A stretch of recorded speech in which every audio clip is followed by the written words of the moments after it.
Well, do you know who you want the OIC to be while I'm gone? Not yet. How about you help me out with that? Let's start with you telling me what you would look for in an OIC. Well, it's good that you're thinking about this now. And I can tell you what I did. But really now is the time to prepare. Right. I'm the OIC today because Sergeant Henry called in sick. There are only 2 of us today, and I wanted to see if you can come in. River City, Paul 2. I can see one on the ground. Looks like he's bleeding. The paramedics are coming, okay? They're on their way. Hang in there, buddy. What you're doing. Good job. That's exactly what I need. Where do you need me? Let's clear the car. He ran that way. Take the next intersection. Okay, come with me, please. 1 Paul 14, this is my incident. Copy 1 Paul 14, OIC at scene.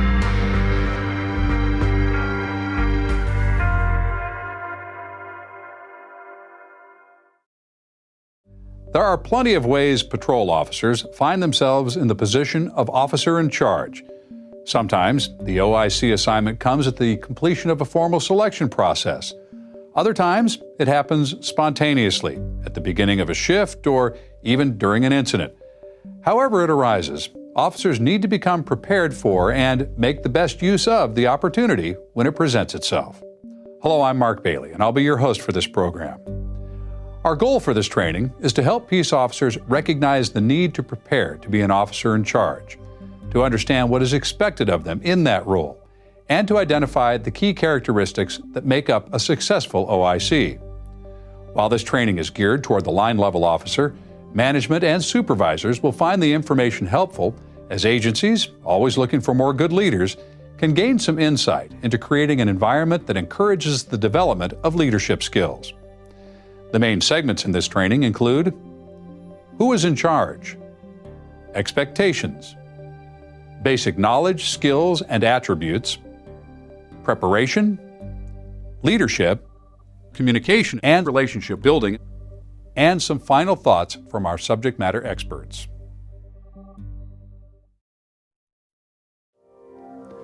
This course is designed to be facilitated in a group setting. Before conducting a group training session, you should review and become familiar with the material in this program. Open and print the facilitator guide and go through the program yourself before putting the course on for others. As the facilitator, your job is to engage your students in constructive, free-flowing discussion on the key learning points of this training topic. Use the tools provided in this program to stimulate critical thinking and situational awareness in the group by viewing the scenarios, expert interviews, and discussion videos. Questions and activities are provided to promote group interaction and discussion on the training topic. Customize the learning experience by applying your agency policy and procedures to the training concepts. Segments in this program accommodate shorter training periods, such as during roll call training sessions. Track your students' progress through the entire program. As the facilitator, you need to know that your students have gone through the material and sufficiently mastered the learning objectives. Once the students have successfully completed the program, submit your training roster to POST for CPT credit. Following this plan will help to create an environment for the debate of ideas, sharing of wisdom based on experience, and encourage a greater understanding of local policies and procedures. We wish you and your agency all the best in successfully implementing this program.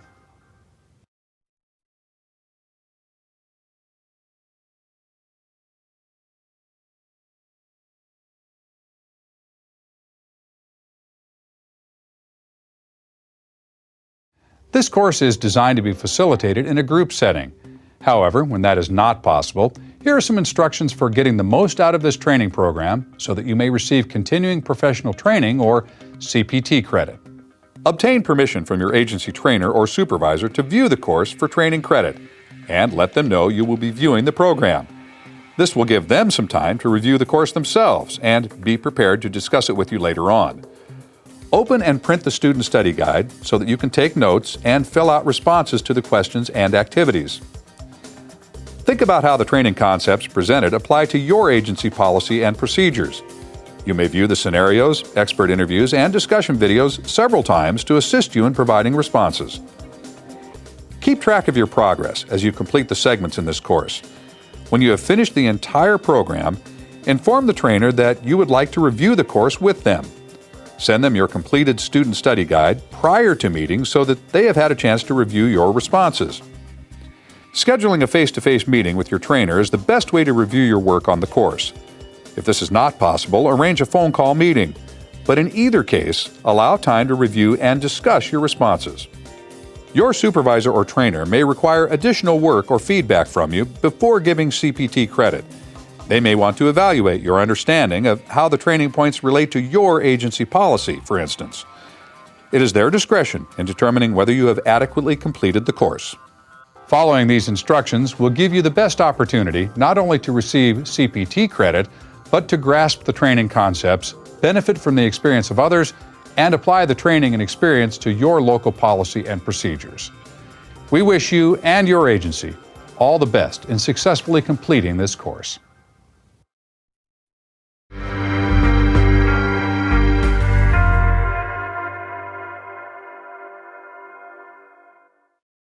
We've come to the end of this Officer in Charge training program. Having the ability to be an effective OIC is something every officer needs to be ready for at any time, and we hope you have gained some insight into how best to accomplish this. I'm Mark Bailey, and on behalf of the Commission on Peace Officer Standards and Training, we would like to thank you for watching this program. I encourage you now to take a moment to listen to some final thoughts and advice from our subject matter experts. If leadership is the track that a new officer wants to take, they need to start right from the beginning. They need to be looking for those leadership role models that they can learn from and make those connections with those people so that they can develop and learn those skills. They also need to pursue some formal education to go with that, develop their critical thinking ability, and through that should lead to the confidence to be able to step up when the time comes. If you're looking to move into a supervisory or leadership type position, prepare now. Don't be afraid to seek out advice from people you look up to as a leader. I think that's important. Self-evaluation, I think, is a big thing in becoming a leader. You need to look at yourself and see what you need to improve on. And you need to go to people and ask, hey, what am I doing good? What am I doing bad? I think it's just important to push yourself, to be ambitious, not to be content with where you are. Don't just sit back and say, well, you know, if the call comes out, I'll go handle the call. You know, go out there and push for it. Go out there and make yourself better and try to test yourself and see if you can get into a situation where you're not comfortable and you haven't been tested yet, and then work your way through it the best you can. Every day you're given the opportunity to act as an officer in charge. You shouldn't just wait for the designator to come that you're the officer in charge, because the person that I'm looking for to be an officer in charge is a person who's performing the duty without the official title. Use this as an opportunity to really springboard your career in the direction you want to go, because this is something you have control over without having to sit in front of an oral panel or have somebody control your destiny in a promotion or a pick for an assignment. You can be an officer in charge the day you come out of the academy, the day you get out of field training, and you can start taking control of your calls, and you can be in control of your destiny based on how you handle it. Seek out those around you that are good. A lot of the time, just being around the right people at the right time, being on the right bus is all it takes to get that spark. And helping young people out, coaching and mentoring are great ways to help these people out. That once you know that they want to become a leader within your organization, just give them all the help that they're asking for. One of the errors that we make as supervisors, and I distinguish that from leaders, is that we don't listen enough. We're habituated to telling other people what to do, giving directions, giving guidance. We need to spend a good portion of our time listening and analyzing what other people are saying and giving it some thought before we jump right in there.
An officer in charge can be two-pronged. It's that individual who's riding down the street on a radio car on a Sunday morning when it's quiet, and all of a sudden, that simple cup of coffee is sitting on the dashboard of the car is kind of put to the side because they have a major incident developing in front of them.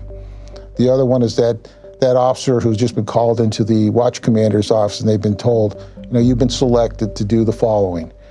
Both are challenging, exciting components of an officer's career. And I tell any officer out there, prepare yourself, because you never know when that's going to happen to you, and you always want to do the best. And you're doing the best for two people, yourself and the people you serve. And if you can remember that your service to those people, you will be successful in your career. Your effectiveness as officers who professionally serve the department and the community depends on many factors. Certainly training, skill, and experience play into that, but perhaps more important is your ability to recognize the times when events require you to step out of your routine. These are the moments when you will find yourself in the spotlight, and your impact on both the incident and everyone involved becomes magnified.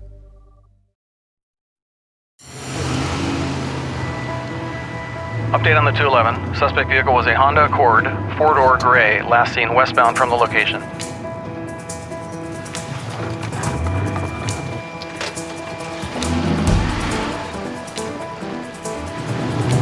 One Paul 14, following a possible 211 vehicle, southbound Canyon. Copy, 1 Paul 14, southbound Canyon. What's your cross street? Male driver, blue shirt, he's fleeing. I'm in pursuit. Copy, in pursuit, southbound Canyon. 1 Paul 14, do you have a cross? Still southbound Canyon. Okay, it's turning westbound. Copy, 1 Paul 14, westbound now. What street? 1 Paul 21, I'm in the area. TC, we're west of Canyon. West of Canyon, do you have a cross? 1 Paul 21, it looked like they turned west in Whipple. 1 Paul 14, suspect crashed, he's bailed. 1 Paul 21 on scene. Where do you need me? I copy 1 Paul 14, suspect bailed, and 1 Paul 21 1 Paul 11, I'm 10 seconds out. 1 Paul 17, do we have a perimeter set up yet? 1 Paul 14, do you have a direction the suspect ran? Is there an air unit available? Do we have a perimeter set up? Who's in charge?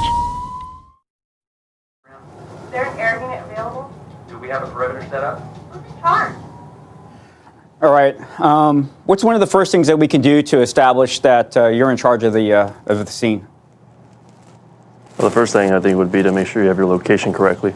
He didn't have his location, so he's not sounding like he's in charge. He's just sounding like he's kind of there, so nobody really knows who to ask questions from. Okay. Anything else? He didn't immediately put out pertinent information regarding a full suspect description, direction of travel, and everything that people wanted to hear as they were responding there. By doing that, you then put your officers, they start getting a little more amped up and want to begin driving a little more fast than they need to and being unsafe and putting themselves at risk because he's not putting out every bit of information that he should. But do you think there's something specifically he could do via the radio to let the officers know, as far as like who's going to be responsible for that actual incident? Well, he actually needs to get on the radio. They don't know. Right. He hasn't answered their question about where he's at. And towards the end, they said, who's in charge? Because he wasn't even answering up on his radio to even let them know where he was at. Okay. As far as the responding units, why is it important for them to know who's in charge? Well, because you're the one who has the eyes on. You have the most information at that time. I mean, he's the one who saw the suspect last. He may be the only one who's seen the suspect from the time of the radio call. So giving out as much information as possible gives every other officer something to work with. And you kind of set the tone when you do that. You're the person who's establishing the rhythm of how everything's going. And as we were all taught in training, it's your call, you catch it, you clean it. So you're completely responsible from, not so big as an incident command type thing, but you're setting the tone by your tone of voice, the information you're putting out, and starting to establish some type of control over the situation. Okay. Well, let me ask this.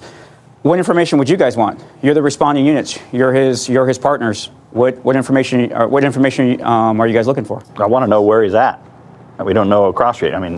The street's really long, but we don't know a cross street on where the TC was, so we don't know where to go as far as a perimeter or anything like that. Another thing, he never verified what vehicle that was. So what things can we do prior to being in this incident as far as, being prepared? What things have you done yourselves to prepare yourselves before an incident like this happens to have all those things and be able to say all those things that we're looking for? You can run over what-if scenarios in your mind. Okay. As you're driving around and nothing's going on, put yourself in that position. If this happens, what am I going to do? How am I going to react? to be prepared for something like that. Okay. Anything else? Well, if you don't have the benefit of having a partner to kind of bounce scenarios off of, as cheesy as it sounds, you can actually say it out loud, what your radio traffic would be, kind of listen to yourself and the demeanor and what's going on. I myself have actually gone through what would I do if I was shot or got in a shooting, and immediately in terms of radio codes, I'd put it out calmly and have a plan ahead of time so when it comes, it's not the first time you're ever saying it or doing it, if you don't have prior experience with it. Actually, that's a really good answer. Let me ask this. What are the negative things that can come out of this if we don't take charge, if we don't establish an officer in charge? What comes to mind? Somebody who's en route to the call is going to start taking charge of the situation and not have the pertinent information at the time. So the responding officers that will begin to take charge won't know the situation as it's unfolding in front of them. It has to be the person who's there first because they have the most up-to-date and real information that they can give out to everybody. Okay. Any officer safety issues that you guys? Oh, sure. When you have a bunch of officers rolling to code 3, and they're driving faster than they normally would, and I mean code 3 is always a risky way to drive, and now they don't know where they're going, and they're doing circles. It's just the longer they're rolling code 3, and they don't know where they're going, you have the risk of maybe even a traffic collision on their way there, and then they're really no help because now they're out of service. So that's another thing. Your location's really key, so you can get to where you need to get as quick as you can. Anything else? Guys, see any negatives? Public safety, public perception. Again, it's a robbery. We don't know what kind of weapon was used. We don't know this guy's background. He could be a danger to the public, so the quicker we put out some information, the quicker we get units on scene. Okay, so yeah, we want everyone to know who's responding. I'm responding there. We want to know what we have, right? Essentially. Has anyone ever felt like this? Yeah, kind of another call we had the other day. Officer goes at a location. We know the general area he's at, kind of like that officer. He knows what street he's on, but he stops the suspect, and they get into a fight immediately. And he's trying to put out his location, but since he hadn't put it out ahead of time, now we can't understand him because the suspect's yelling so loud. So you have a bunch of us rolling to help him, but we don't know where we're going. We know kind of where we're going, but we don't know what the suspect looks like. We don't know why he's fighting, or if he's armed, or if the officer's even okay, because we can't understand what he's saying on the radio when he had the chance to let us know ahead of time before the situation escalated. Just something to think about, guys. When we're out there, we're doing our job, is that, we just got to keep ourselves vigilant. We got to keep, those things rolling in the back of our mind. All right, guys, hey, be safe out there, and I'll see you guys out there. Thanks, Sarge. In the initial scene where he sees the suspect car and makes the U-turn, he goes after him.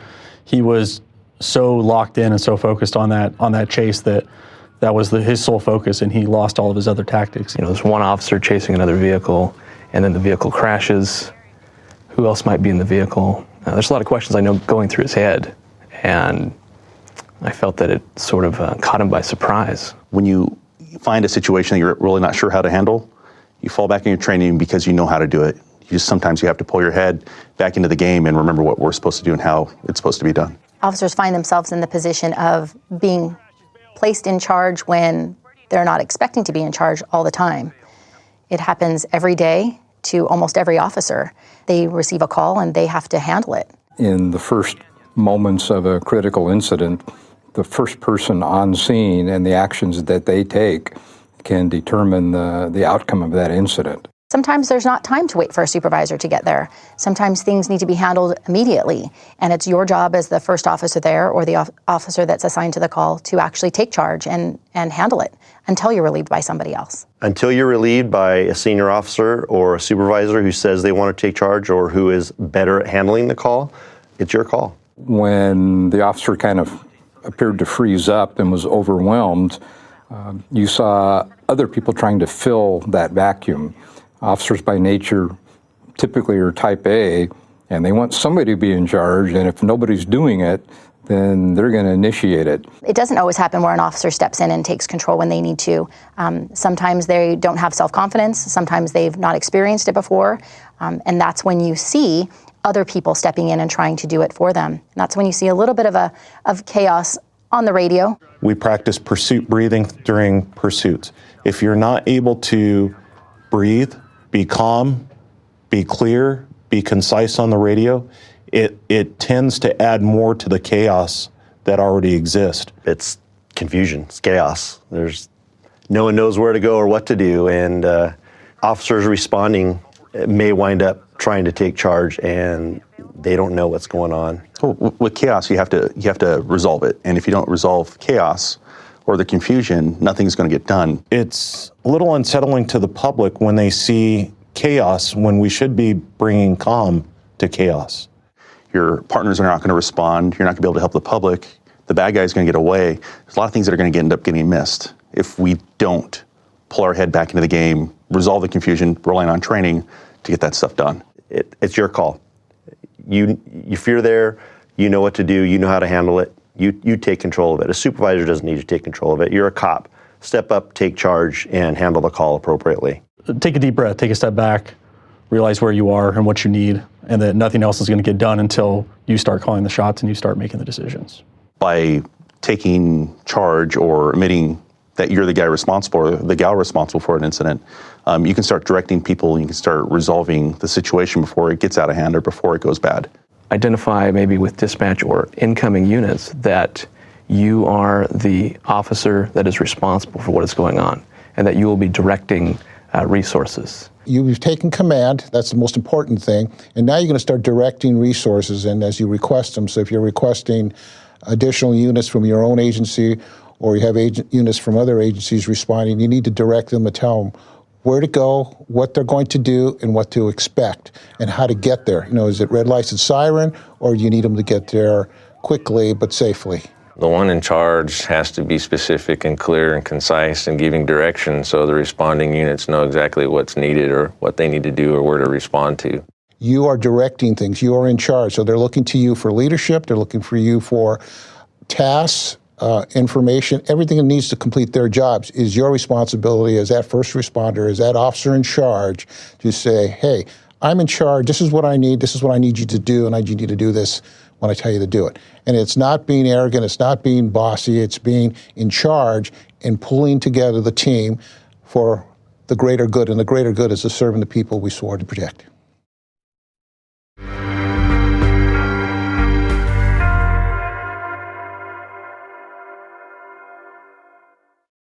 In all those situations, as far as ICS is concerned, you have to remain calm.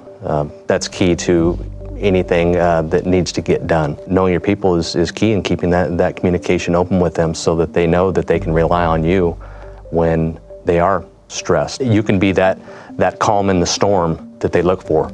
During the San Bernardino terrorist attack on December 2nd, 2015, communicating calm was essential to the success of that response.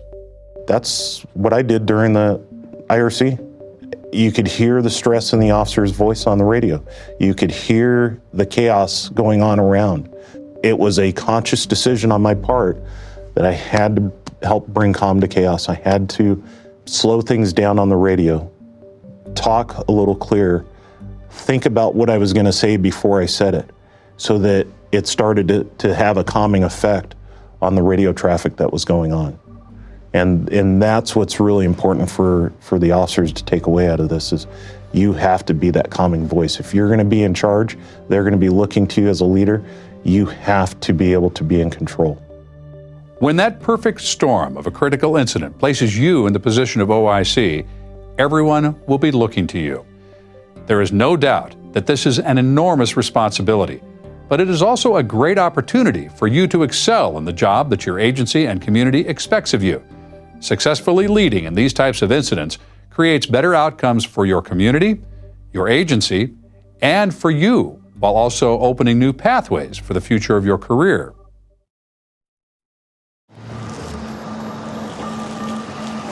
Where do you need me? Let's clear the car. Okay.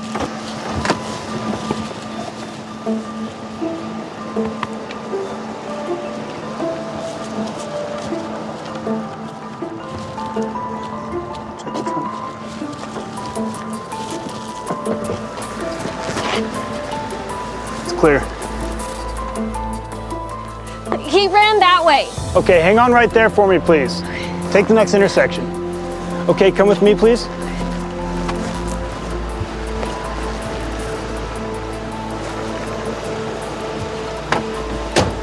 Okay, just stand right over here for me.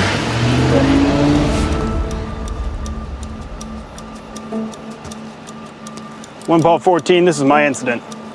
Copy 1 Paul 14, OIC at scene. 1 Paul 14, Paul 21 is at Normandy and Whipple. I need 1 Paul 11 to take Solano and Loma Vista. And 1 Paul 17 to take Canyon and Loker. 11 copy. 17 copy.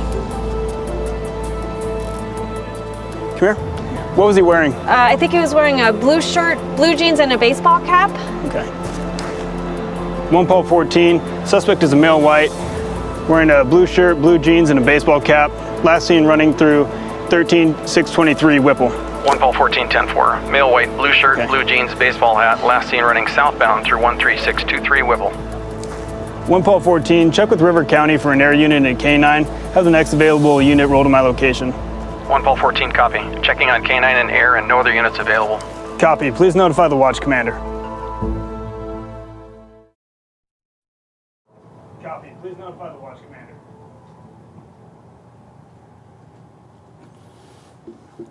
Okay, so let me ask this. He ends with saying, notify the watch commander.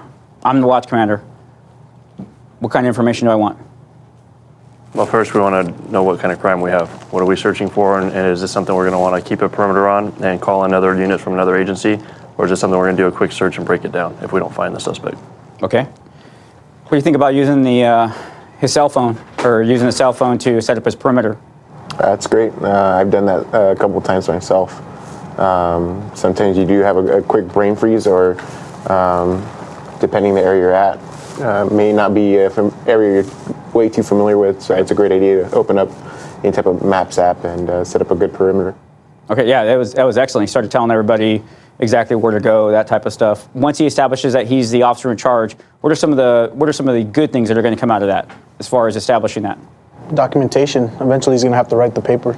Okay. He's going to know exactly who did what, who recovered what, who held the perimeter spots, and when it comes back to court, it's going to be accurate, and that's the most important thing. Exactly. What else? Piggybacking on court, by asking for the available things, he's now kind of released the city, or at least the department and himself, from liability by saying that I did ask for a K9, I did ask for an air unit, and if it was not available, he could at least defend himself and say, I asked. It looks more as a team effort, right? As far as, I mean, that's what I'm getting at. It looks more like a team effort as now this response is happening. But what are some of the positive things that are going to happen out of that? When people follow the orders in the direction, they know exactly where they're needed, and there's no question in their mind, and you start getting other people trying to get on the air to establish that they're in charge and that they can take control of the situation. By having somebody kind of quarterback it in that way, the other pieces will just fall into place, because we as patrol officers know if somebody gives us direction or an informal order as to where to be, we'll just follow it and take it. Well, and teams are most effective working with each other when you have a good leader. I mean, teamwork is important. We're all sharing the work. We're all going to help, looking for the suspect and do our part. But we all need someone that we can contact if we have a question, if we have, a concern. Maybe we got other information from another resident down the street or someone's holding another part of the containment. They can relay that to the leader, the officer in charge, who can then reassign units based on whatever information he's receiving. That way it's not just everybody trying to make their own mind up and you have conflicting information and conflicting orders.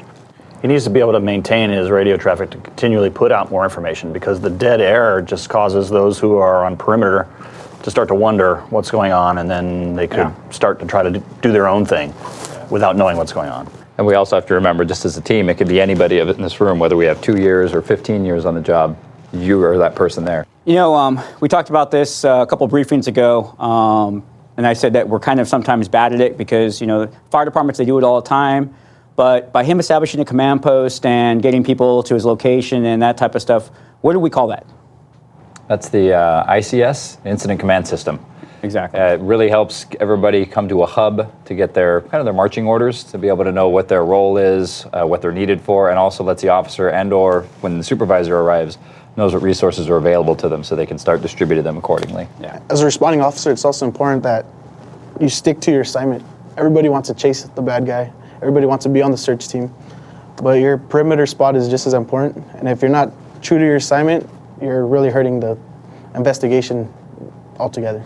This is a good opportunity for him, a good scenario for him to be letting dispatch know, maybe to put out a code red to let everybody in that neighborhood know that something is going on. There's somebody that we're looking for in there. That automatically adds a bunch of eyes to, to to our situation that we wouldn't have otherwise. Also, it allows you to tell them, they need to stay in, be safe, but also they could maybe be aware of what's going on to be able to call in and say, there's a guy, he's running here, he's running there. We can kind of keep track of his movement that way. Yeah, and that's actually a good point you bring up because, obviously we want to let our residents know, that we're looking for a bad person, but... Yeah, social media is starting to be a new tool for that too, and be able to blast things out with things like Nixle or Facebook or Nextdoor, I think is another one called. Yeah, there's like all these apps and all these, social media services are coming out. Yeah. Let me ask you guys this, because for me as a supervisor, what do you think of his demeanor? Yeah, at first he seemed a little nervous and maybe like he didn't know what he was doing, but it seemed like as soon as his cover officer showed up, he kind of took charge right away and as they went up to search the vehicle. And then from that point on, it seemed like he was he kind of got into his groove. By his calmness, does it help you out? Well, if he's in charge of the scene, I want to know that he knows what he's doing or is at least acting like he knows what he's doing.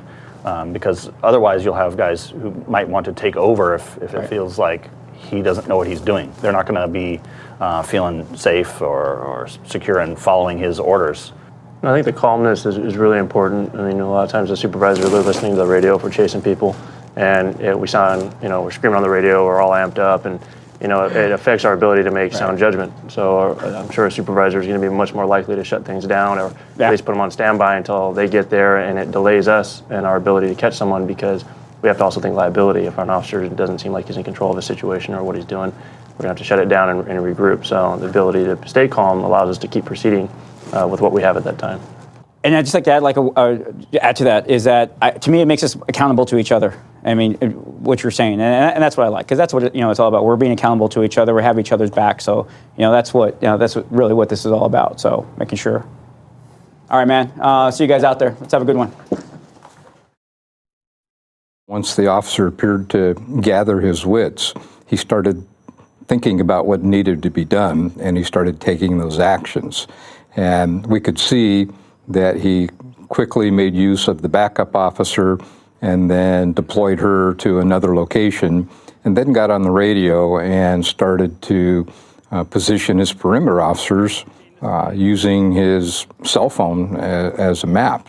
We go from that uncoordinated effort of individuals trying to work towards a common goal to a leader stepping forward and guiding the rest of the personnel that are working toward a common goal. It really is ICS, even though people don't necessarily think of it that way, but that officer became the incident commander. And by nature of his location and the fact that he was taking charge of the event, that became the de facto command post. In this scenario, that's basically what happened. He had a small command post, and which he could basically do from his car or the trunk of his car. He's operations, he's directing resources, he's requesting us, so that would be logistics, and he's having accountability of things, so that's the administrative side. He's also looking at the intelligence side, so he's gathering information, and then he's part of the communications component as he's putting it out. So that one officer is doing all those things, wearing those very many hats, and doing it well at a small incident. Oftentimes, they're intimidated when we use the term incident command system because they think it involves long drawn-out process that includes boards and other complex theories to apply to managing an incident. But most officers don't realize that they apply the basic principles of incident command in their day-to-day functions. The public has an expectation of our peace officers that they are able to rationalize, make decisions, resolve conflict, and bring resolution to problems. So it's really important from a risk management standpoint that somebody takes charge and somebody handles it step by step and then documents those actions that were taken. There is a lot of inherent risk. Civil liability is huge. One of the tenets that we talk to people about is respond within your capabilities. I don't want an officer who's brand new responding Mach 1 driving over his head and he gets in an accident, because at that point he can no longer help. So we have to make sure that everyone understands their capabilities, their training, and they respond accordingly. You don't want to be in a situation to where you're making bad decisions because you've been put in charge and you haven't read your own policies and you're doing things out of policy and not knowing it. Our key defense when it comes to a lawsuit is how well the officers followed the policy. If there's a law in place, that's easy, but attorneys will look to the agency policy as their checklist to see if we did things right. For an officer in charge, you are accountable to know your policies and procedures, and you're accountable to make sure that you're running your ship and people are doing what they need to do out there. And if they don't do what they're supposed to do, then as the officer in charge, you're the one that's going to have to answer for what happens on that shift. Accountability is expected from mid-management and executive management to the officers in charge or the first responders. They expect people to hold themselves to high values and to hold themselves accountable for the decisions that they make and be able to articulate those decisions. The expectations of an officer would be to begin to manage your crime scene. You're going to need to start deploying your resources that you have immediately available. You're going to need to make sure that the scene is safe and that everybody is safe, including witnesses. You're going to need to broadcast that information out to other officers so other officers can now see what you're seeing or have the information that you have. And you're going to need to start thinking ahead as to what additional resources outside of your department that you would need. Resource management is first knowledge. You have to know what the resources are before you can ask for them. So, this can come from experience or it could come from asking somebody that's done it prior. If you're not aware of what resources you have, things tend to escalate or carry on longer than probably what they need to. Kind of the unique thing in a small agency is if you have a significant event, very likely there aren't enough officers in that agency to deal with the event. So you have officers responding from other jurisdictions. If you have units that are coming from an outside jurisdiction or somebody who's not familiar with the area that you've requested them to come, you're going to probably want them to meet there with you at your command post or whatever location you've designated so somebody can give them directions as far as what's expected of them, what equipment they might need, where they're going to be deployed, and just bring them up to speed on the incident. So you want to account for all the people who are coming to your problem and where you're directing them, and then at the conclusion of the problem, to ensure that they're back to where they're supposed to be. We haven't forgotten them. We haven't left them out in the middle of nowhere. And give them a debrief, talk about what occurred, what went well, what didn't. And when you debrief an incident, you're not only focusing on what we did right, but we're focusing also on what we did wrong and what we can do better later. Whether it's something that we missed or something we can improve on, if you never identify it, you're not going to be able to make it better if it can be better. At almost any scene, you can learn something, and that part of that debriefing is going and picking apart every scene that you're part of and learning what you could do better out of that situation. And debriefing could be with a group of people, it can be by yourself. It's part of the self-assessment that somebody can do. And a debrief could take as little as 5 minutes or it could be as long as half an hour. And debriefing is important for correction type debriefs where there was a problem and you have to correct it, or it can be just nothing but commending an officer that did something exactly right. Everybody needs to be of the same mind that the debrief isn't there to criticize anybody. It's not there to say you did this wrong or you did this wrong. It's simply a critique on the event and saying we could do better in this area, we need to improve in this area, or that we did this well. You don't encounter pursuits every day. You don't encounter containments every day, and they're important to learn from them. And sometimes being brutally honest with each other is important. Got to have thick skin sometimes, because if you don't, you're not learning. If you did things well, they need to be brought out. If you did things poorly, they need to be brought out. Even small things can make a difference in the future. So I think it's extremely important to debrief incidents so you learn from them.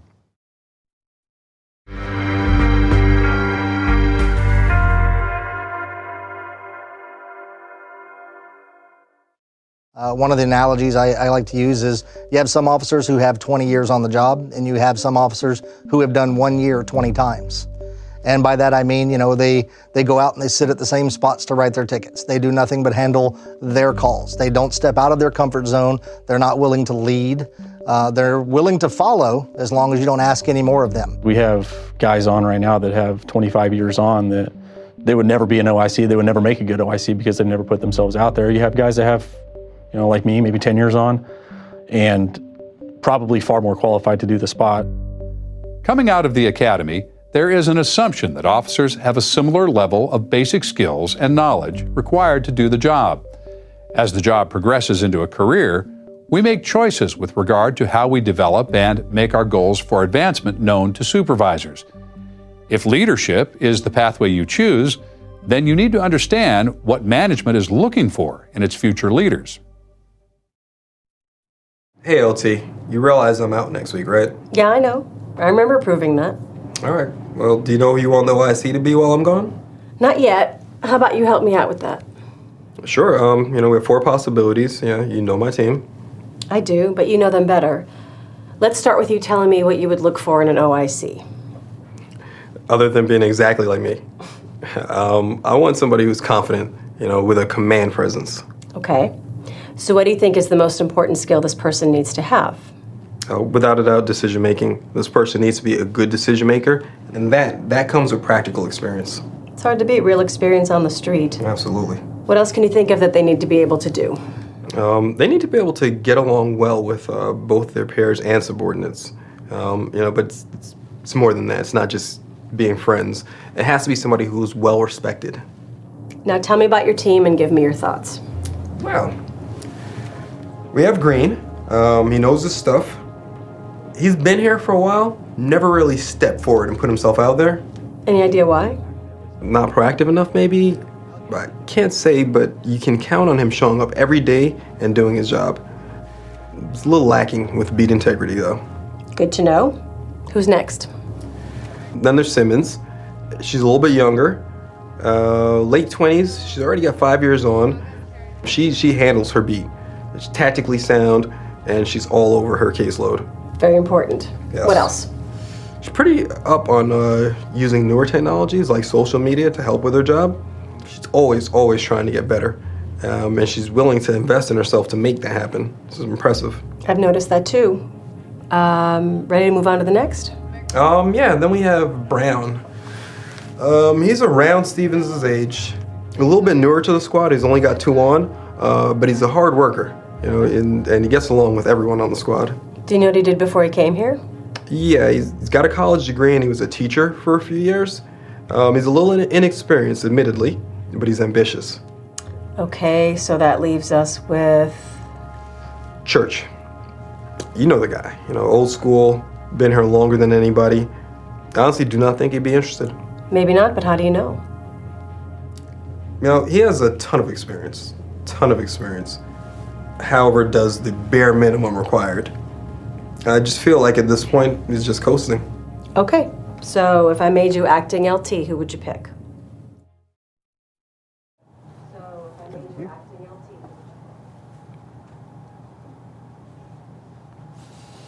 Okay. What do you guys think in OIC? What kind of skills, attributes, training classes should... I don't think there's a one type of OIC. It kind of seemed like they're looking for the OIC, the person who fits the entire mold, but I think the important part is you can have different types of personalities, different leadership styles. The most important thing is that you're able to take command, be calm, and you can have other people follow your lead without having to give them commands because they want to follow you. You're not being a boss, you're being a leader. So I think if you have that leadership trait and people naturally want to follow your lead, that's what's important if you're looking at being an OIC. Okay. Anything else? What would you guys expect? Ideally, anyone out on patrol should be at OIC. There's not one specific type of individual, just like Church said. If you're out there pushing the black and white, you should be at OIC. You should be capable of it. Experience is going to come. Eventually, everyone's going to be experienced, but the only way to learn is to be thrown in the fire, and eventually you'll master it, but it's going to take experience. Okay. Any other ideas on that? What'd you look for, Green? Well, it's not necessarily going to be the person with the most time on. But if somebody has 20 years on, but has done the same thing over and over again, they've just relived that same 1 year 20 times. You want somebody who's out seeking different options and education, and of course, just being really dedicated to the job and taking it seriously. But it kind of begs the age-old question: do you take experience over the person who's the right fit? Well, let me ask you this: who would you guys pick out of those 4? Just with the knowledge, just what you saw in the video, who would you pick out of those 4? It looks like the female that they talked about is probably the strongest candidate overall. Okay. we could probably put a name to every one of those people in that video, right? That we have here at our agency. But in reference to the officer in the back, the guy with the long sleeves, with all the long sleeve has all the hash marks. What do you think about asking him to be an OIC? Well, that was the one that they're saying he's not as interested in probably doing it. So again, a lot of experience. And again, if it's all patrol experience, I'm sure he's seen a lot of stuff. But if he hangs back, he's not going out there being proactive. Probably done the same thing, 1,000 times. Doesn't make him really more experienced at this time because he's used to doing things maybe the old way. It's not the way we do things now because he's never sought to advance himself in his career. And more importantly, no desire to lead. He's not going to have that leadership trait. So people are going to be less likely to follow him and follow wherever he's leading them. Yeah, and he may have the, going into retirement mode type of attitude and just wants to come to work, get things done, and not do a bad job because he's very capable. But that just might not be the role he wants to take on at this point, which is, when Jake was saying they should ask.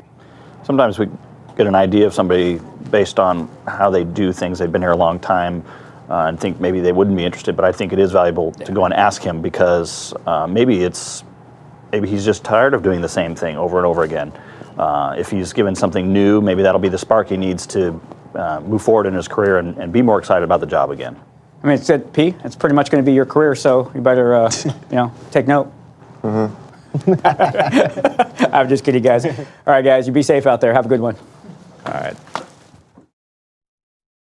For me as a supervisor with the Highway Patrol, I want to look for someone that is going to be able to step into my shoes. That if, for instance, I'm gone on vacation or I'm in the office working and I can't get out, they are going to make appropriate decisions that are in line with departmental policy, that are in line with law, they're in line with the best interest of the department and the situation at hand. It's important to have a selection process that can stand for itself, that meets all the legal requirements, but also it's a representation of you as the chief of police in law enforcement or the sheriff, that you've picked somebody who's the best qualified based on merit. And that's what's really important here in a more formal one. That sergeant or that corporal that's out in the field with the officers every day really knows how they perform. Everything is filtered by the time it gets to me. So for me to make personnel decisions, I really have to have that discussion and the input from the line level supervisors.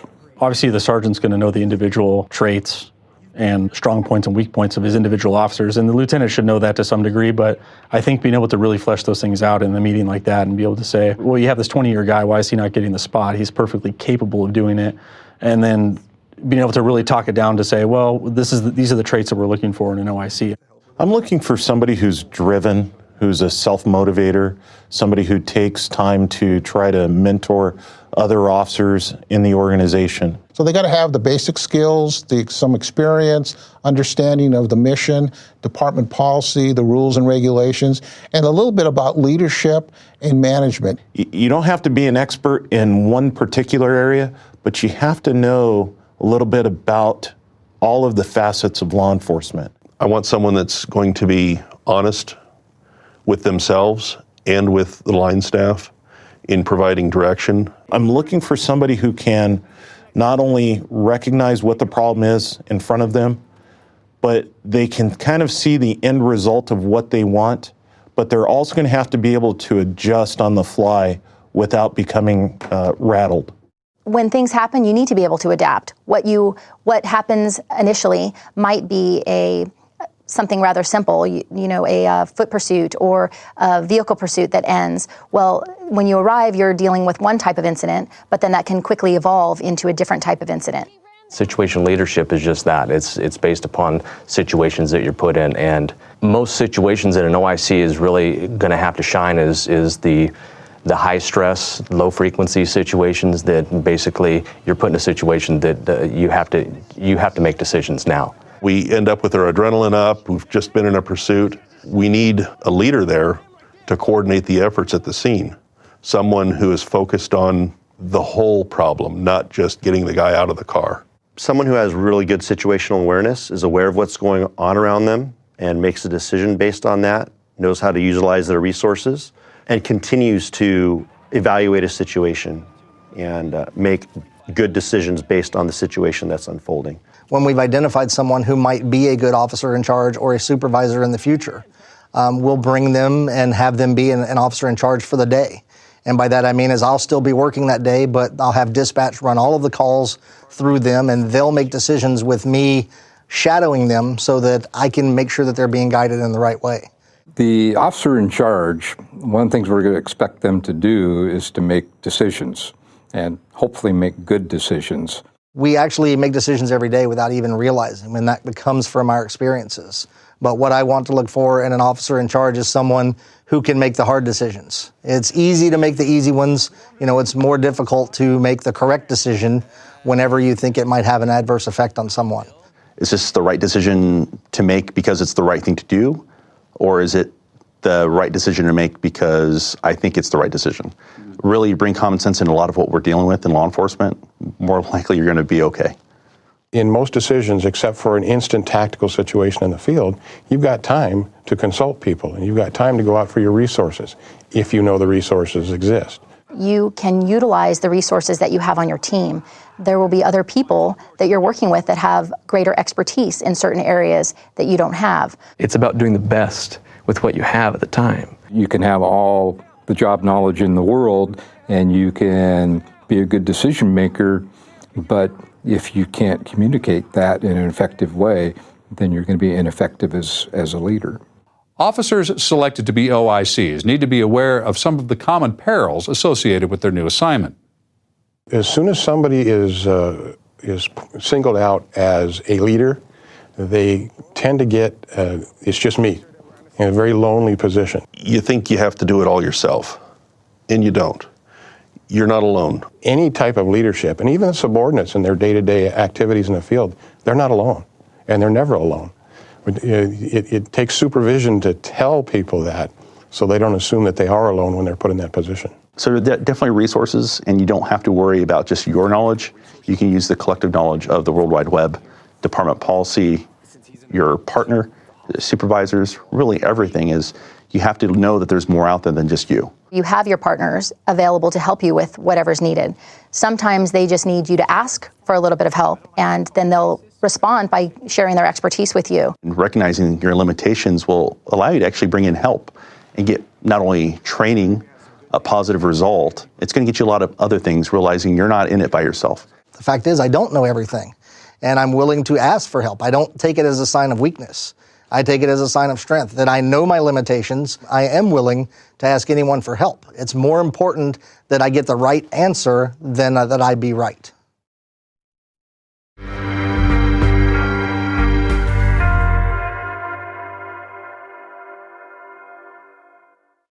I remember the first time that I was OIC, and I remember stepping out and being nervous, second guessing whether I knew all the right answers, whether I knew what was going to be thrown at me, but that was part of the excitement of the job. Sure enough, eventually the calls came up and the decisions had to be made, and you just step into your knowledge base and you realize that, yeah, you do know how to handle this, and it's a great feeling. Nervousness, uncertainty, excitement. These are just a few of the emotions an officer may experience the first time they find themselves in the position of OIC. How do you handle this internal struggle while still projecting confidence to the officers who are looking to you for direction? The answer is found in the things you do to prepare yourself well before becoming an officer in charge. Okay, that's all I have. Does anybody have anything? All right, let's have a safe shift. See you guys out there.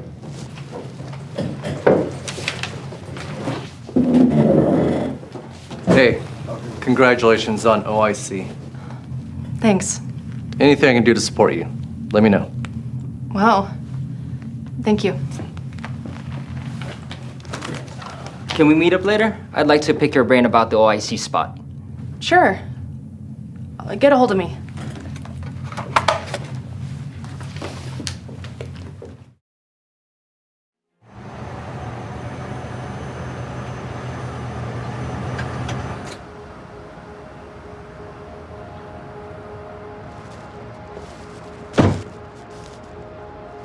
Hey, congrats on the OIC. I think they got it right. I'm happy for you. Thanks. You know, that's always been something I wanted to do. I know I'm not there yet, though. If it's what you want, I'm sure you'll make OIC someday. I hope so.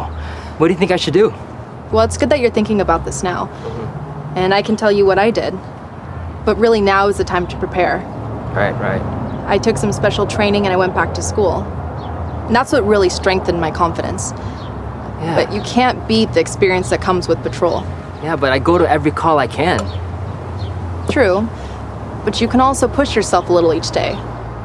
Try stepping out of your comfort zone and try handling situations that are a bit more complex. That's what I did. Yeah, that's definitely something I can do. And you need to think about where you should improve. Yeah? Like where? Where do you think I need to improve? Well, that's not really for me to say. You need to look at what your weaknesses are and think about where you should start. Go talk to Sergeant Nadas and see what he says.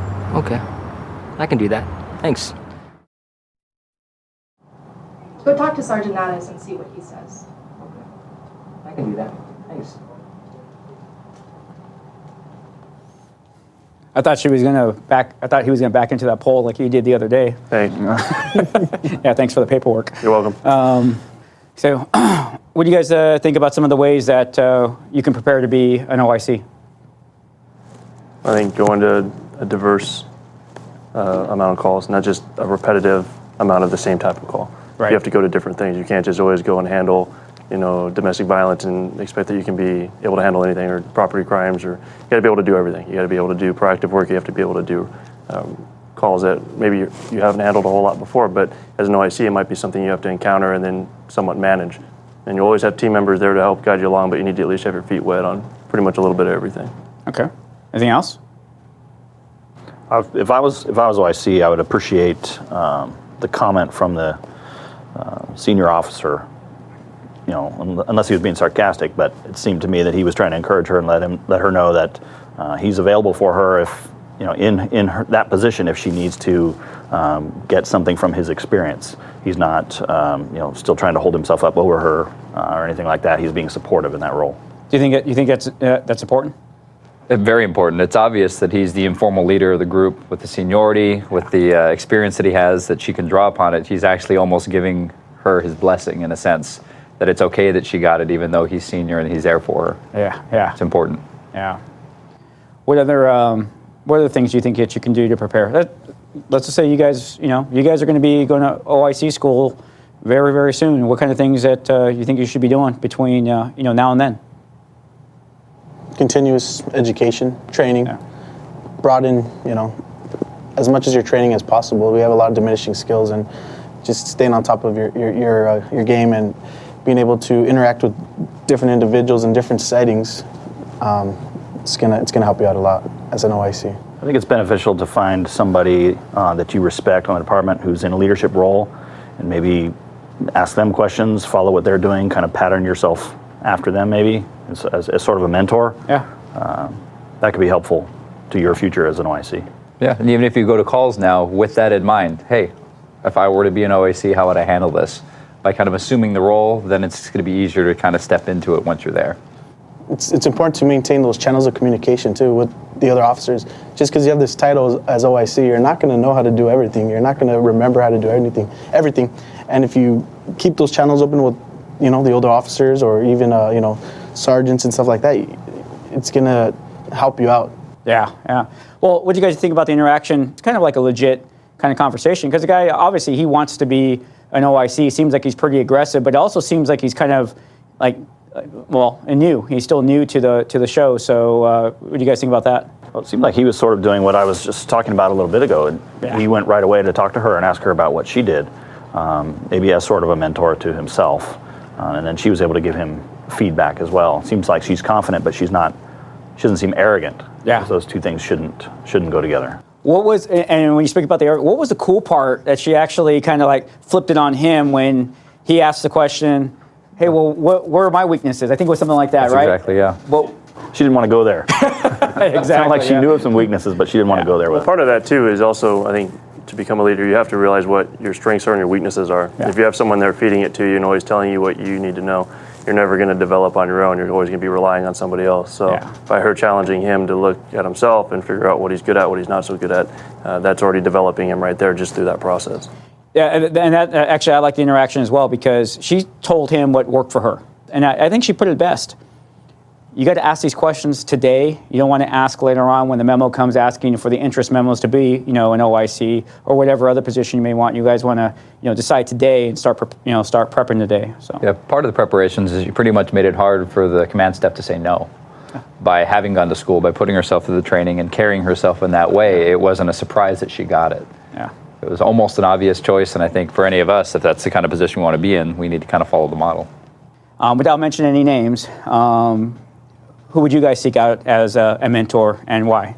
I mean, it should be me, but I realize that I don't know everything, so. So I think having only worked patrol, I think one of the first places I would start is even just seeking out a detective. We see the front end of what we do, the front end of the investigation, and I don't think we see a whole lot of what happens after we submit that report and finish our arrest. So maybe just seeing the whole process all the way through. The detective does a follow-up just so we can kind of understand we're out in the field why we're doing what we're doing, because it's important for the entire investigation, not just what we're doing right then.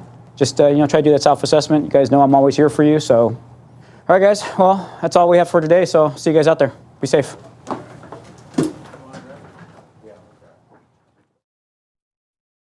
The time to prepare to be an OIC is way before you're actually tasked with being the OIC. Again, you need to set that goal for yourself, and you need to think about how you're going to get there and what will make you the best OIC by planning ahead and taking either training or learning from other people. If you're an officer or a deputy, look to the next rank, corporal or a sergeant, and try to learn the job, because you might get thrusted into that position. It's your career, so you have to take charge. You can't just sit back and think, because I graduated the academy 20 years ago, I'm capable of being a leader. You can always look at supervisors around you to see what kind of skill sets they have and compare that to yourself and see what you might be lacking. It's not enough just to know what your deficiencies are, but you need to overcome them. If it's something you have ambitions about, do the self-assessments and find out if you are a leader. Look at yourself early on in your career and set a goal for yourself to where you'd like to see yourself in 5 years or 10 years, and then actually sit down and map out how you're going to get there. Well, you start looking at college, you start looking at education, you start looking at training, you start looking at public service. What sets you apart from the other candidates? Any officer that wants to advance their career and become an OIC should really take responsibility for their own development. But if you want to be a leader, if you want to step out, if you want to be someone that everyone respects and they come to when they want guidance, you have to take those extra courses. You have to broaden your career. You have to make yourself more marketable. It doesn't matter what the degree is in, it doesn't matter what the major is, it's the thinking process you develop by going to college. You have to find what motivates you. Not everyone is motivated by the same thing. So if being a leader is what you want, you seek out classes that are leadership classes. If you think that you're not strong in being a leader, but you want to be stronger, you take that leadership course. If you want to be a tactical supervisor, you go to a tactical supervisor course. You go to a SWAT course. You go to something that is going to take you down the road that you've identified as your point of interest. I like to enlighten officers in the ability to go outside their organization for police-type training. Post is a wonderful example that you can go online and get statewide training for sitting in front of a computer. A number of people that I've worked with that have become senior deputies have taken initiative for themselves by approaching me and other supervisors and wanting to talk about perspectives and the differences in view from line staff and supervisors. Because really it's a big mindset change. When it comes to feedback, feedback is just big because it tells you what your shortcomings are, what your strengths are, and it helps you kind of compensate or overcome obstacles. I remember when I went to my detective position, there was nobody there to train me. The only reason I got any of the experience that I did is because I had a good partner and we worked hard and we pushed ourselves every day to go out there and say, we don't know how to do this. So we're going to either call somebody that knows or we're going to figure it out and we'll be a trial by error. Nothing beats actual experience and throwing yourself into those positions that you're not comfortable with so you can learn from them.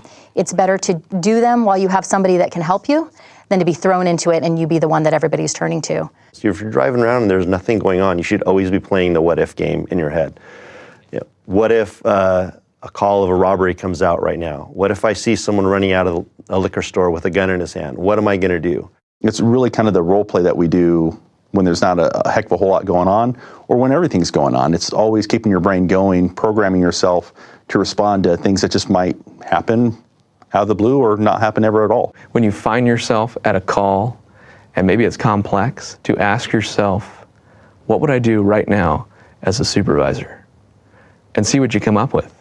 If you know the first 3 or 4 steps, the mechanics of the situation, it's going to build your confidence instantly to continue the situation. That takes some studying and from learning from your mentors.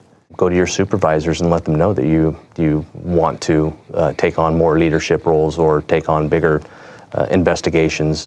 You need to find supervisors that you look up to, that do the right thing, that carry themselves well, and establish a mentorship relationship with them to get that self-improvement. Not necessarily model yourself after them, but maybe approach them and ask them, what can I do to make myself better? You find somebody you can communicate with and you can talk about your expectations for yourself, that where you want to be in 2 years, in 5 years, in 10 years, and you start building that path of what you're looking for. And you just go and you seek those individuals who've been there and done that and have achieved those marks. Mentoring is critical. I wouldn't be where I am today if it wasn't for some of the role models that I chose. Some of the people that I look back and I go, oh, that guy, I really worked to be like that guy, or I think that person was a good role model for me. And I think that was really important as a young officer for me to find that person. Strike up informal relationships with them, informal mentorships, where you pick their brain and you ask them about things and you learn from them. The ones that have been most beneficial to me have been the informal ones, the guys that I can kind of go to, my peers or someone who's been on for maybe 10 years more than me. Some of the, I feel like the conversation is more candid and you're going to get more feedback from them because they're just a peer. It doesn't have to necessarily be their own agency. They may look up to other individuals at other police or sheriff's departments, and they can make the time to sit down and consult with them to say, hey, what could I do to better prepare myself? While officers need to seek out mentors, it is even more important for management to create mentorship opportunities in order to preserve the agency's knowledge base. We forget sometimes to teach our subordinates our job, because someday a good 50% of them are going to aspire to be in my job. So that's part of mentoring, and it's part of developing the employees. Bringing new young officers into the field and mentoring and coaching them along the way as brand new officers into the job, you really get to put your fingerprint on somebody. I want to train the officers who want to be supervisors that I've identified as being OICs. I want them to put me out of a job. I want them to take the next supervisory test and put me out of a job. We owe it to the agencies who have employed all of us for so long, given us our careers. We owe it to them to train and breed the next level of supervisors. Take the time and have the patience to be able to teach them the skill so that they can accomplish it. Because if you teach them how to do it, they're more appreciative of that than if you're just telling them what to do. A lot of these coaching and mentorings lead into relationships that you really, you're bringing somebody up into a higher position within your organization just from having a good relationship with them. I think coaching is the best way to help somebody out. You're not supervising them, you're just coaching them and leading them along. I remember those times when, some senior officer came up and say, hey, you did good on this one, or a good report, or a good investigation, and it meant a lot. It was a real, confidence builder for me to know that I was doing the right thing, and they saw that I was doing the right thing.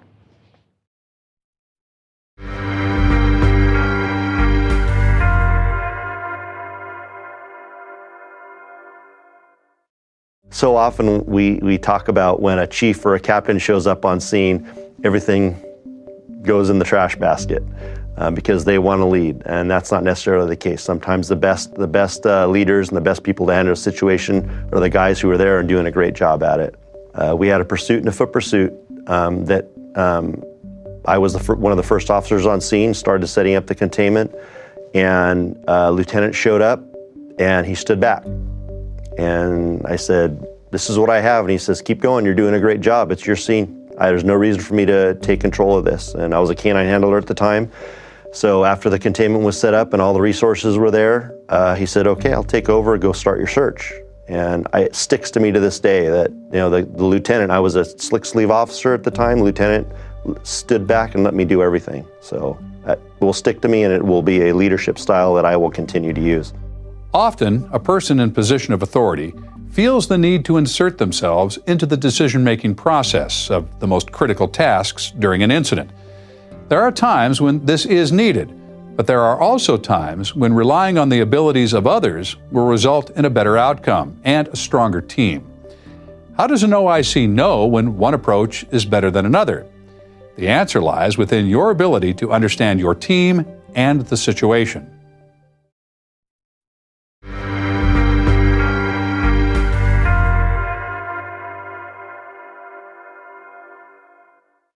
So often we talk about when a chief or a captain shows up on scene, everything goes in the trash basket because they want to lead, and that's not necessarily the case. Sometimes the best leaders and the best people to handle a situation are the guys who are there and doing a great job at it.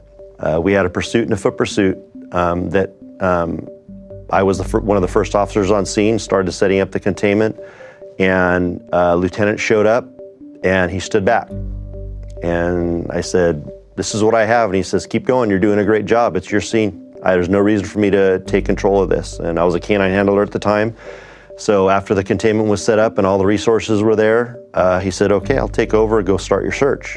And it sticks to me to this day that, the lieutenant, I was a slick sleeve officer at the time, the lieutenant stood back and let me do everything. So that will stick to me, and it will be a leadership style that I will continue to use. Often, a person in position of authority feels the need to insert themselves into the decision-making process of the most critical tasks during an incident. There are times when this is needed, but there are also times when relying on the abilities of others will result in a better outcome and a stronger team. How does an OIC know when one approach is better than another? The answer lies within your ability to understand your team and the situation. Hey Sarge, sorry to call you on your day off. When you get this message, can you give me a call back? I'm the OIC today because Sergeant Henry called in sick. There are only 2 of us today, and I wanted to see if you can come in. Call 1, call 2, silent burglary alarm at Nixon's Toy Store, 311 Lauren Way at Park, glass break and rear motion. Call 1? Call 1 copy from Nixon and 3rd. Call 2, did you copy? Copy, en route, 3-way. River City units, passerby reports one subject threatening another with a knife by a picnic table at Boudreaux Park. Call 1 copy, en route, contact River County and request they respond to Nixon's. Copy. Paul 2? River City, Paul 2, I'm at the park. Paul 2 on scene. River City, Paul 2, I can see one on the ground. Looks like he's bleeding. One subject running northbound, dark clothing. Paul 2 copy, 1 down and 1 running. River City, Paul 1, confirming you have medical responding and have River County SO divert from Nixon's to the north side of the park. Paul 1, affirmative. Medical is responding code 3, and we will contact River County SO. It's gonna be okay, buddy, okay? Just breathe. They're on their way. Paul 1 copy, on scene. They'll take care of you. The paramedics are coming, they're on their way. Just relax and breathe, okay? Just breathe. Hang in there, buddy. Hang in there, okay? Hang in there, buddy. Keep doing what you're doing. Good job. That's exactly what I need. Here.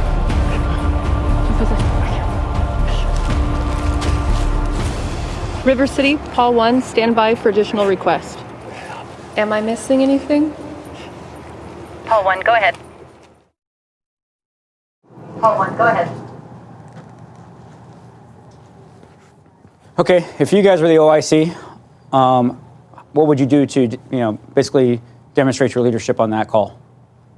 Well, the hard part of this one, though, is as she said in the beginning, there's only 2 of them working. Right. So it's a little harder to work with. So, the best way to establish that you're the OIC at that point is start asking for additional resources from maybe other agencies that neighbor your city. It's one thing to be in charge, but when there's only 2 of you and you're both busy providing aid to somebody, there's not a whole lot for you to be in charge of. So if you need to pull additional resources, at least start requesting them. That kind of shows, hey, I'm going to take charge of the situation. This is what we need. Okay. Did she do that, though? She did. She asked for additional resources from the Sheriff's Department to handle the initial call that she had to divert from. But, of course, you're going to need additional resources for the park stabbing, which I think she did direct somebody to go to the north side of the park. Because I like the fact that she was cognizant of the 459 call, the burglary call still, and she got the sheriffs to, roll on that call as well. So yeah, she didn't just let it go. Right. It showed that she didn't have that basically that tunnel vision, right? She wasn't just focused on the current call. She was still focused on her other responsibilities of being the OIC. What other positive things did you guys see on that? Go ahead. She was thinking ahead. Even before she was on the scene, she asked for medical attention for the individual that was down. You don't have to be on scene to know that that's going to be a necessity. You don't have to see the wound. You don't have to see any of that. Medical aid's going to be needed. So she was thinking ahead. Yeah. And when she arrived, she was good enough to bring over the EMT bag with the extra supplies to help stop the bleeding, and also reassured her peer officer, but at that point took a real good leadership role, says you're doing really well, keep doing what you're doing, and took that next level up. That's actually, you bring up a good point, because she didn't take over the call from him. Right. So, because what did she do? She assisted him, handed him a pad or whatever he needed. So she didn't just come over and barge and take over the scene. She encouraged him by saying he was doing a good job. Yeah. Seemed like he was pretty nervous. He needed to take his own advice that he was given to the injured person to, breathe, just breathe and relax. Let me ask you, how did you think that relationship between the two of them was when she arrived on scene? I mean, she's the OIC, she's assisting him, but what did you get out of that? How did you guys feel about that? I know how I felt, but I'm trying to see how you guys felt. It seemed like that relationship was already established. Like there was already that kind of trust there between the two of them. He didn't seem to be upset by the way she came in. Right. And maybe to her, she knew that he was going to need a little encouragement. Maybe he's new, and she knew he would need that from her. What would you guys do? You're that person. You're the OIC. What would you guys do in that scenario? What are some of the things that you would be going through your mind? Prioritizing what call's going to come in first. You have 2 units. You're the OIC. You have one other unit, so you prioritize on your calls. At that point, like Jake said, get other resources or whoever you need on scene as well. All that plus what's running in your head, which she was doing at the end. Am I missing anything? So she did a pretty good job. Okay. Not a bad idea to keep asking yourself that every now and again. Oh, am I missing something? Right. What else can I do better? And it gives a constant reassessment dialogue in your head. So when you do get to the next level, once the resources do get there, we're talking about the incident command system. That's possibly going to come into play at this point, and she's going to be the lead person right then until a larger agency can either take over or lend better support.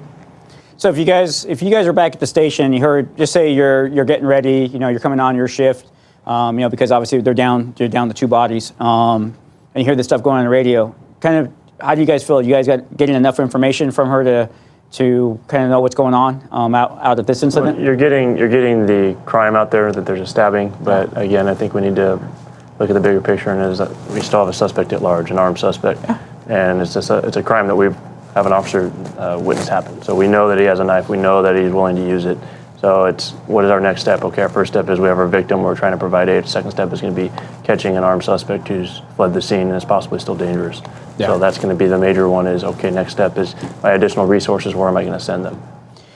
Let me ask you this, do you agree, disagree that she kind of knew that, kind of like that fine line of being able to come in and assist her officer and not really kind of take over? Kind of, she just said that she was able to transition from OIC to partner and then kind of back to OIC. Can you feel like she did a good job of that?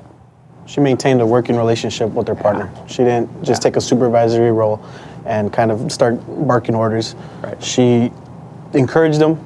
She took charge, but she didn't have to let it be known. Right. Yeah. I like that too. That was good. It's important to know that as OIC, it doesn't make you separate. You're still part of the team. So you still have your function. You're just doing a different function.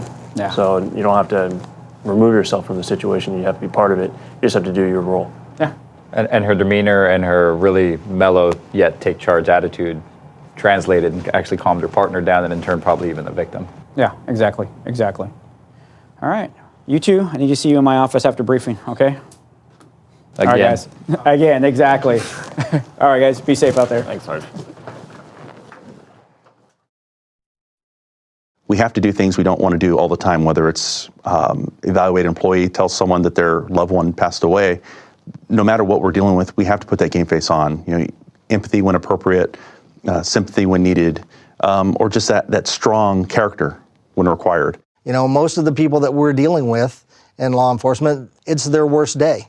they've been involved in a crash. Someone in their family is hurt. Someone in their family's been beaten or stabbed or shot. And it's up to us as professionals. We view this every single day. It's something that we have to learn to be able to control our emotions. People sometimes think leadership has to do with just directing people, telling people what to do, making quick decisions. But it's also about being compassionate. And that's the compassion and the commitment to our community, commitment to law enforcement. It's about having those interpersonal skills. It's about caring about the people you serve.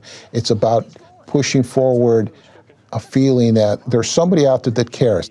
You may be handling the call, but you have other eyes that are watching how you handle the call.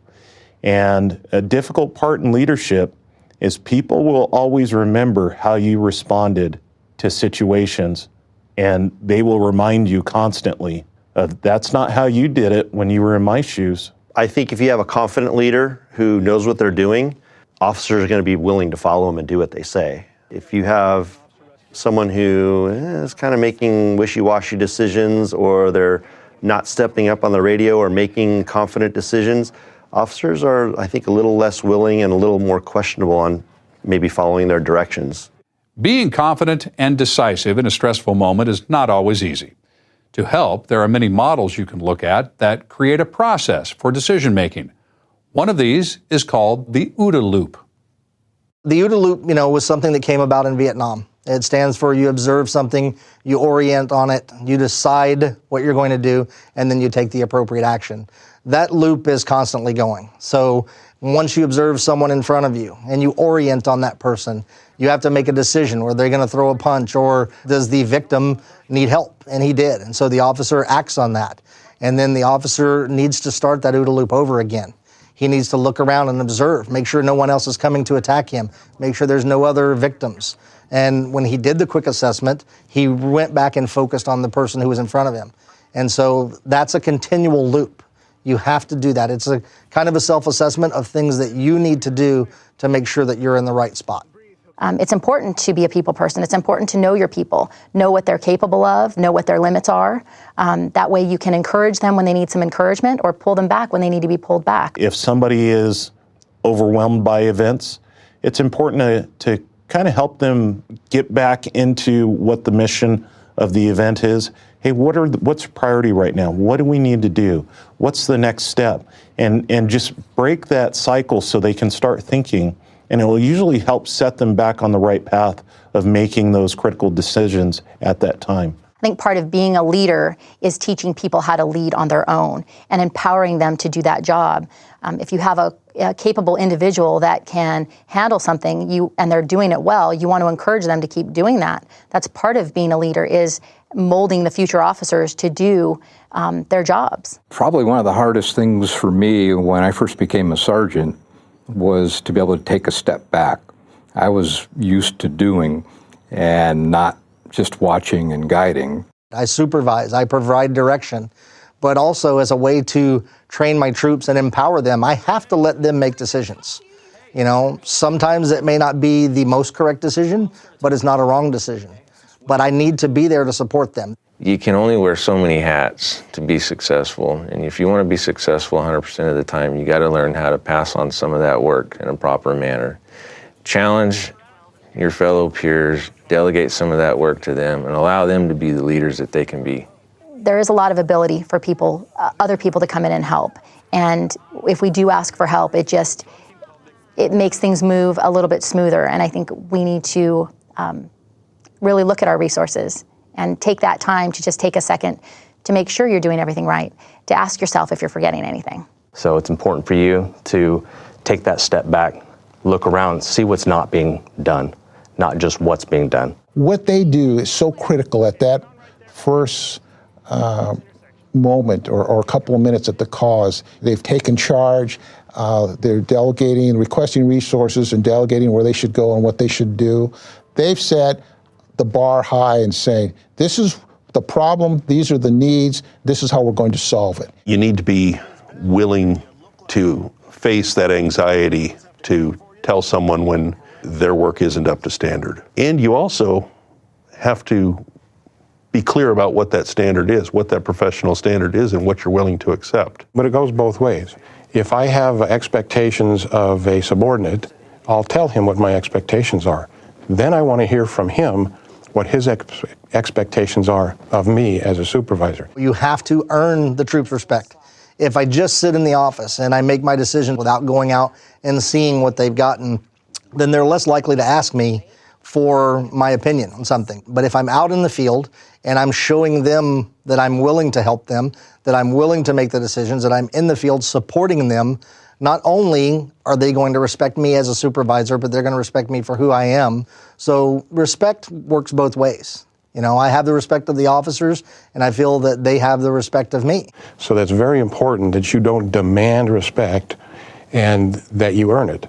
Being a respected leader happens not only when you demonstrate the ability to be in charge, but also when you show that you are able to follow others.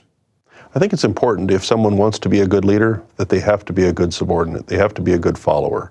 They really have to understand what the boss wants out of them, and they have to be willing to deliver that. You have to be able to take charge and delegate, but you also have to be able to take orders yourself. I have to be able to not only tell my guys what need to be done when we need to do it as a supervisor, but I also have to be able to follow the rules by my boss too. So that's a fine line. So you're developing that leadership style of empowering them, but also letting them know that I'm still one of you, but this is the mission I've been tasked with, and I'm asking you or delegating to you to finalize this.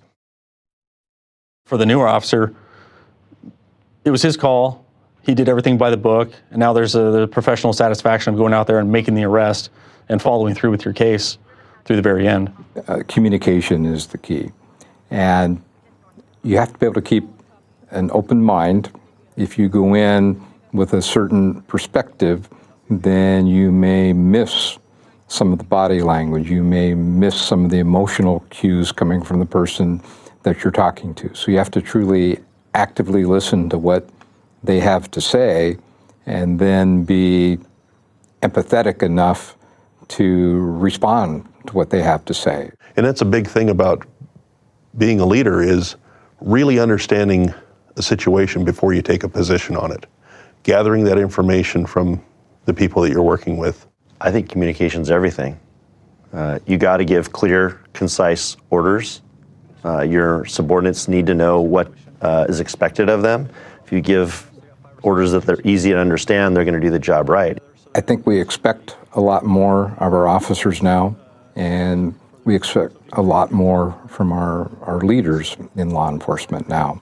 The officer in charge had to be in charge. She had to set up the scene. She had to make notifications to the commander. She had to talk to the allied agencies. She had to talk to the press. Anyone can be in the media, especially with social media, and they're there quickly. Even if it's not your role as a PIO, we don't want to alienate the media. The media is we want the media to be our friend, and we want the media to be friendly with us. You are the representative of your department. The chief is not standing there next to you. It's you. And if you come off with a bad comment or a bad attitude or just kind of blow them off, it could end up as a soundbite, and you don't want that. Realize that the reporters have a job to do, and so do you. And you just have to meet in the middle and try to exchange information and use good communication skills. I think it's important to control the message. What you want to do is you want to give them information that the public might need to know. There's important things. You want the public to feel that they're safe. You want to be able to give the information to people and not leave them room to guess or fill in the blanks. And I think the OIC did a very good job as far as giving very basic, sterile information to the reporter, which not only meets the public requirement for knowledge, but it also kind of puts a good face on the department for the community, saying, hey, we're busy, we'll give you what we can right now, but we have to get back to our job. It kind of humanizes what we're dealing with. Building a relationship with the community is absolutely imperative, because the community has to have an understanding of what it is your department's mission is in policing their city. When you're calm, cool, and collective, and you're handling everything the way you should, and you're securing the scene like you should, and making all the right calls, you gain the confidence of your community. Your best source of information comes from the public. If you weren't there at the time that the crime occurred or when the suspect went running through, that's the time you can cash in those chips and get some information. That's the type of valuable community relationships that you have to establish. And that's not established once that foot pursuit or once that vehicle pursuit goes out. Those are relationships that are established ahead of time. People are going to call 911 later on and say, they saw someone running. They don't know that we've already captured a suspect. Or it's going to be your local press and weren't there at the scene, but they want to know what happened. So you easily pass that information on, the releasable information, to your dispatcher and let them give that to the media. Let them give that to someone else who called. It's just another way of us making sure that the community is informed and then we're not just seen as holding everything. Building relationships with your coworkers is also paramount in being able to be an officer in charge. Because if your coworkers don't respect you and you're not somebody that they're going to look up to, it's going to be extremely frustrating to be in charge of them.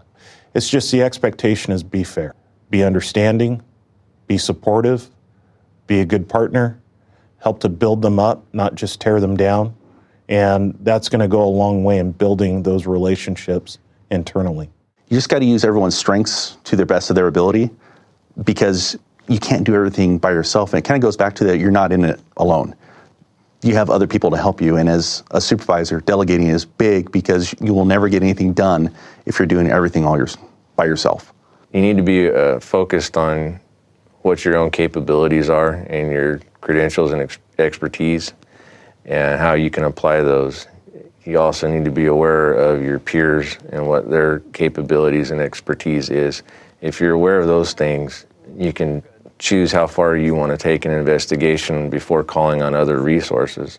If you're in a situation where you're completely out over your head, if it's an investigative thing that you're not comfortable handling, or if it's a tactical situation that you're not comfortable handling, you need to realize that I can't do this, so I'm going to call somebody that can.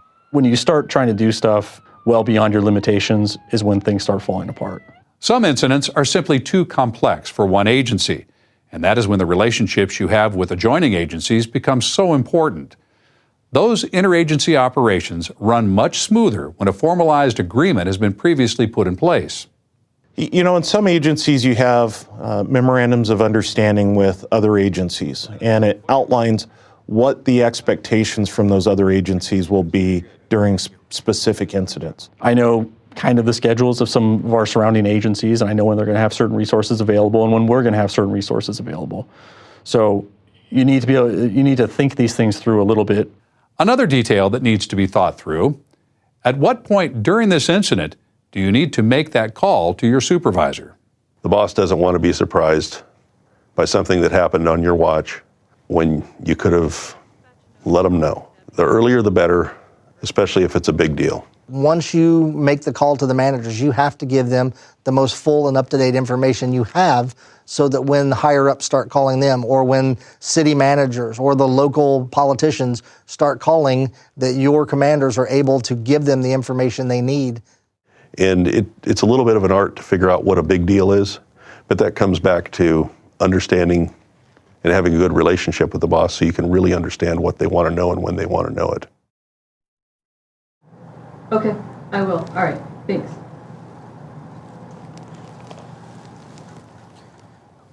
Okay. What do you guys think about the communication between the OIC and her officer? It was good. She took charge, but she was allowing him to still do his job. I mean, she was relaying the information through dispatch and assigned him to go and try and do a field identification of the suspect, because she knows that he's the one who saw the suspect flee. So she relieves him so she can continue doing his job, and he can go and try and identify the suspect. And she was kind of supportive in the go get your guy, meaning, you did a good work, had a good ID on him, Did you think that she did an overall good job talking to the media? Yeah, I think so. She gave them some information without giving too much. She kept it kind of vague, and was able to get through that. And also don't tell her that she needs to call later if she wants to get more information. I think it was important that she let the community know that they're safe. You're talking about a high-profile area in your city, a park. Think children, you think families, and just letting them know that there's no one outstanding and there's no threat to the community. I think that was probably the biggest thing. I also don't think there's anything wrong with her if she wanted to ask her to step aside and wait for a little while. If she's still setting up, perimeter around a crime scene, that kind of thing, you can ask her to wait and, not like you're getting rid of her kind of thing, but also letting her know you will talk to her. Just give me a few minutes to get this scene squared away. That could even give you time to call the watch commander if you want and ask them if they're okay with you talking to media if you need to. Exactly. It's also a good reminder for us to remember that the press has a right to be anywhere, so long as it's not a designated crime scene that they're, trampling on evidence or anything. It gets uncomfortable for us at times because a lot of us don't like dealing with the press, but it's more important to kind of give them a designated area if you can while you're there, so that way they feel that they're being included. Because as soon as you start pushing around or getting attitude, they'll find a different way to get in, and you don't want to compromise your investigation or anybody's safety at that point. Because we kind of know these days, everyone's the press, that type of day. The credentials, we used to do press credentials, we don't do press credentials. Despite this person could have just been a social media press person as opposed to one of the news outlets. I think she covered herself, really well there. And even what does happen when you do have legitimate press is you have people standing behind with their cell phones and may want to put their own spin, captions, or other things with the video. And she did a great job of keeping it nice and sterile, where it could not be spun in a negative way whatsoever. Yeah, exactly. No negative sound bites type of stuff. Yeah. I kind of want to back up to the interaction when the officer kind of throws out what he's going to do. What do you think he was looking for there by telling her he was going to get A and B when he got there? What do you think he was looking for? He's letting her know that he has a plan. He's not just he's going to go do that thing, but he's letting her know, I'm going to be looking for this, key elements of the crime, so she knows he's aware of that, and she just asked him to keep her posted on any developments there. Yeah, he was indirectly asking her. He was asking her if this is what I need. Right. He obviously, younger officer, and you do that from time to time. You want to sound confident, but you ask in a way that you're telling them, and you could tell that he wasn't sure. Yeah, she built trust between themselves, probably some confidence as well. All those things that we talk about, what we're looking for in OICs and leaders. So, but definitely some long-term value, right? Yeah. Well, in law enforcement, you have people have long memories. At the start of his career, he has that interaction there. Later on, when she's promoted more, maybe he's promoting more. That relationship can last for a long time. Whereas if it goes the other way, could possibly be conflict, animosity throughout long careers, and that's not a good thing. Phone call to the lieutenant.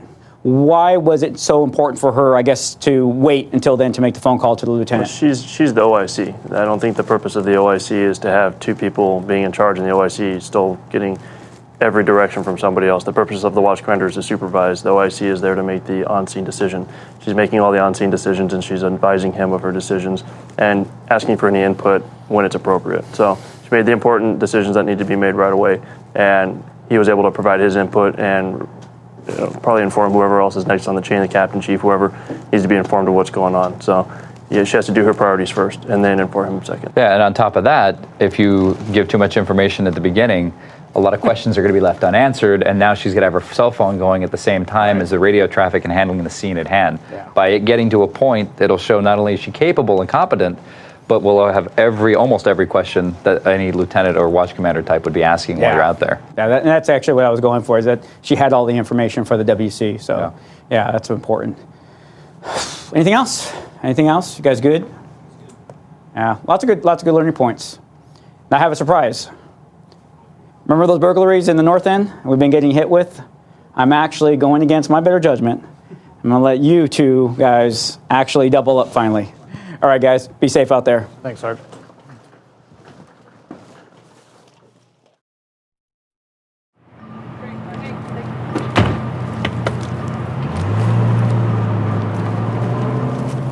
Hey, great job. You probably saved that guy's life. Paul 1, River City. Paul 1? River County SO has possible suspect, matching description, detained on Remington Way, just north of the park. Paul 1 copy. I'm with Paul 2. He'll be en route. Hey, I got this. Why don't you go get your guy? All right, I'll see if they have the knife or maybe there's blood on the clothes. All right, thanks. Keep me updated, okay? Excuse me, officer. I'm with the River City News. I'd like to ask you a few questions about the stabbing.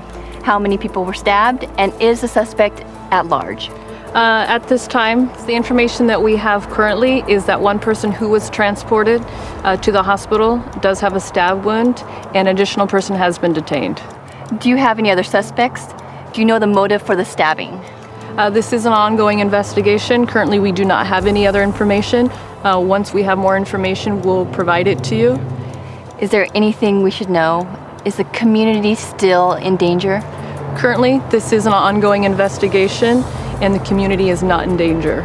If you do have any further questions, I suggest contacting our office at a later time. Okay. Thank you for the information. Thank you.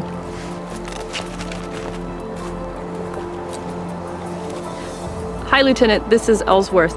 Dispatch notified you of the stabbing over at Boudreaux Park, correct? Yeah, just to give you an update, I am the OIC here.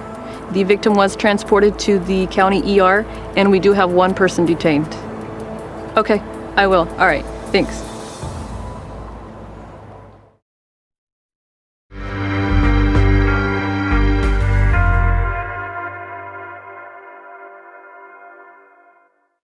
Building relationships is very important in police work and law enforcement because our product, our work product, is people. And so we need to not manage people, but work with people. We communicate with them. So we learn what goes on in that community. If one community is not the same as another community, the expectations, the perception of the police. So police department's got to go in and learn what the perceptions are, understand what the expectations are, and how do we fit into that program. They're not going to change. We have to adapt. Perhaps the scarcest resource in the very demanding profession of law enforcement is time. The pressure to finish a call is great, and anything that doesn't contribute to that goal can easily be considered unnecessary. But just as no single call defines your success, neither can your approach be limited to the task that is right in front of you. Relationships with your coworkers and community are built through the time you are willing to spend communicating with them. These small investments will pay dividends toward your effectiveness and success over the course of your career.